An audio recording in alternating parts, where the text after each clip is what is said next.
Magandang araw, mga bata at mga young at heart, maghanda kayo para sa isang panabik na paglalakbay sa isang kwento na hindi lang basta kwento, kundi isang kayamanan ng mga aral at kaunting kasiyahan. Naisip niyo na ba kung saan nagmula ang ampalaya, kung ito man ang unang beses niyong maririnig o muling pagbalik sa isang paborito? May natatanging bagay na hatid ang alamat na ito para sa lahat, kaya't mag-relax, makinig ng mabuti at tuklasin natin ang mga aral na nakapaloob sa klasikong kwentong ito, kaya't simulan na natin ang ating kwento.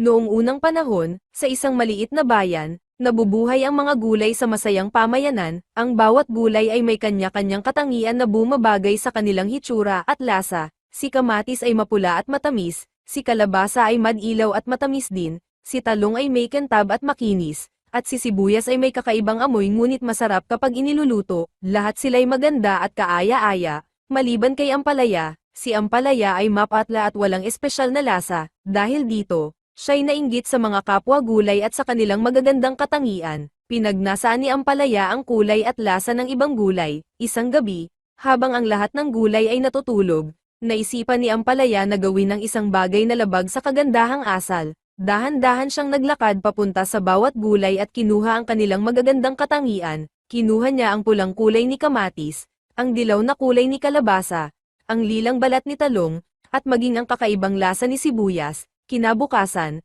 nagising ang mga gulay at laking gulat nila nang makita si ampalaya na mayroong iba't ibang kulay at tila siya'y naging maganda. Napansin ng mga gulay na nawala ang kanilang orihinal na katangian at kulay. Sa galit at pagkalito, nagtungo sila sa Bathala upang humingi ng hustisya. Narinig ni Bathala ang kanilang hinaing at pinatawag si Ampalaya. Nang matuklasan ni Bathala ang ginawang kasalanan ni Ampalaya, siya'y pinarusahan. Ibinalik ni Bathala ang mga katangian ng mga gulay at inalis kay Ampalaya ang lahat ng kanyang nakuha. Ngunit bilang parusa sa kanyang kasakiman at inggit, binigyan siya ng mapait na lasa, na magsisilbing paalala sa kanya at sa iba tungkol sa mga epekto ng pagiging makasarili. Mula noon, si ampalaya ay naging gulay na mapait ang lasa, ngunit mahalaga pa rin sa mga pagkain ng mga tao.